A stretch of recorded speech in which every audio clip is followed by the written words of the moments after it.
Hello Bahrain Telugu people, ఎలా ఉన్నారు అందరూ? నేనైతే సూపర్ అంటే సూపర్. మొన్న నైట్ డిన్నర్ కోసం ఏం చేయాలా అని చూసి ఆన్లైన్లో ఎతికితే బెనారసి బాబు రెస్టారెంట్ అని చూపించింది. సో ఆన్లైన్లో దీని క్రేజ్ చూసి, హైప్ చూసి నేను కూడా ఒకసారి ట్రై చేద్దామని వెళ్ళా. అంబియన్స్ అయితే చాలా నచ్చింది, ఎందుకంటే ఫ్రంట్ ఎంట్రన్స్లో బోట్ అండ్ ఇది పెట్టారు. సో అది చాలా అంటే బాగా అనిపించింది, నాకు డిఫరెంట్గా అనిపించింది.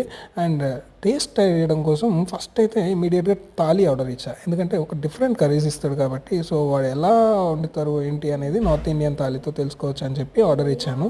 థాలీ విషయానికి వస్తే ఒక 2 కర్రీస్, ఒక dal fry plus raita and paneer jeera rice with 2 rotis మాట. అండ్ రాజ్ కచోరీ వీళ్ళ ఫేమస్ డిష్ అంట, అందుకని రాజ్ కచోరీ కూడా ఆర్డర్ ఇచ్చాను. ఇది చాలా బాగా అనిపించింది నాకు టేస్ట్ అయితే. అండ్ తర్వాత థాలీ నచ్చిందని చెప్పి ఇంకొక థాలీ ఆర్డర్ ఇచ్చాము. సో కర్రీస్ బాగున్నాయి. సో అంత హైప్ ఇచ్చినంత కాకపోయినా కొంచెం అంటే బాగానే ఉన్నాయి. బట్ బిల్లింగ్ వచ్చేటప్పటికి వీళ్ళు మెనూ ప్రైస్కి అండ్ బిల్లింగ్ ప్రైస్కి కొంచెం డిఫరెన్స్ ఉంది. ఏంటి అని అడిగితే వాళ్ళు వ్యాట్ ఇంక్లూడెడ్ సార్ అన్నారు. వ్యాట్ ఇంక్లూడెడ్ అని చెప్పి ప్రైస్ ఇంక్రీజ్ చేసింది కాకుండా మళ్ళీ కింద వ్యాట్ సపరేట్గా వేశారు. ఇది ఏంటి అని అడిగితే వాళ్ళు దో దో దో దో దా దా దా దా అన్నారు. మీకు కూడా ఇలా జరుగుంటే కనుక కామెంట్ చేయండి.